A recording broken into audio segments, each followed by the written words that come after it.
కశ్మీర్లోని పహల్గాంలో పర్యాటకులపై ఉగ్రవాదులు దాడికి తెగపడ్డం మృతుల కుటుంబాలకు సంఘీభావంగా ఉగ్రదాడిని నిరసిస్తూ కాకినాడలో సిపిఎం నగర కమిటీ ఆధ్వర్యంలో కొవ్వొత్తుల ర్యాలీ చేపట్టారు. కాకినాడ నగరంలోని జిల్లా పరిషత్ సెంటర్ వద్ద సిపిఎం నాయకులు పి వీరబాబు అధ్యక్షతన జరిగిన ఈ కార్యక్రమంలో సిపిఎం సీనియర్ నాయకులు దువ్వా శేష్బాబ్జీ, జి బేబీరాణిలు పాల్గొన్నారు. ఉగ్రవాదం నశించాలని నినాదాలు చేశారు. ఈ సందర్భంగా శేష్బాబ్జీ, బేబీరాణిలు మీడియాతో మాట్లాడారు.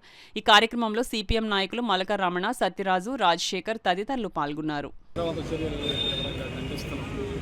దోషుల్ని ఖచ్చితంగా పట్టుకోవాలి, వారందరినీ శిక్షించాలని చెప్పి ప్రభుత్వాన్ని కోరుతున్నాం.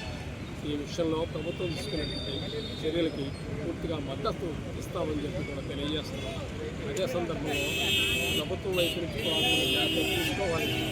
పుల్వామా సైనికుల మీద దాడి జరిగింది, ఇప్పటికి 4 ఏళ్ళు అయింది, ఎటువంటి ప్రోగ్రెస్ లేదు. ఈరోజు టూరిస్టుల మీద దాడి జరిగింది, అక్కడ ఎటువంటి భద్రతా సౌకర్యాలు లేవు, ఒక్క సోల్జర్ కూడా లేరు. కాశ్మీర్లో అలాగే ఎలా వదిలిపెట్టారు? కాశ్మీర్లో ఎన్నికైన ప్రభుత్వం ఉంది, అయినా సరే పోలీసులు, భద్రతా బలగాలు వీళ్ళందరూ కూడా కేంద్ర ప్రభుత్వం చేతిలో ఉంటారు. కేంద్ర ప్రభుత్వం చేతిలో ఉన్నప్పుడు ఎందుకని కేంద్ర ప్రభుత్వం సరైనటువంటి భద్రతా చర్యలు తీసుకోలేదు? అందువల్ల ఏంటంటే ఇవన్నీ ఈరోజు మనం ముందు ప్రభుత్వం ముందు పెట్టేటువంటి ప్రశ్నలు ప్రభుత్వం తక్షణమే చర్యలు తీసుకుంది. కేంద్ర ప్రభుత్వం కూడా ఉగ్రవాదాన్ని అణచడానికి, ఉగ్రవాదాన్ని అదుపులో తీసుకురావడానికి సరిహద్దు ప్రాంతాల్లో మిలిటరీని నియామకాలు చేపట్టాలా. గత 2 సంవత్సరాలుగా మిలిటరీ నియామకాలు లేవు. ఆ ప్రాంతంలో సరైనటువంటి భద్రతా సౌకర్యాలు కూడా లేవు.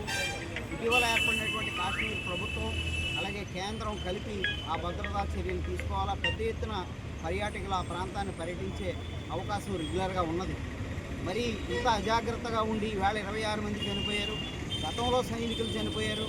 ఇటువంటి పరిస్థితులు ఉత్పన్నం అయినప్పుడే ఆదరాబాదరాగా కేంద్రం ప్రకటించడం, ఏదో చర్యలు తీసుకోవడం తప్ప నిరంతరంగా దేశ భద్రతకి కావాల్సిన సరిహద్దు ప్రాంతాల్లో తగిన చర్యలు తీసుకోకపోవడం వల్లే ఇటువంటి చర్యలు జరుగుతున్నాయని, కాబట్టి కేంద్రం అత్యాగ్రత తీసుకుని భద్రతా చర్యలు చేపట్టి ఉగ్రవాదాన్ని అదుపు చేసే విధంగా ప్రయత్నించాలని డిమాండ్ చేస్తున్నాం.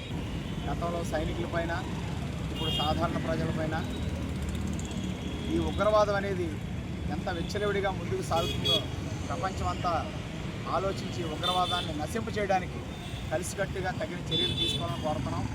ఉగ్రవాదం, మతోన్మాదం మానవత్వానికి వ్యతిరేకంగా పనిచేస్తున్నాయి.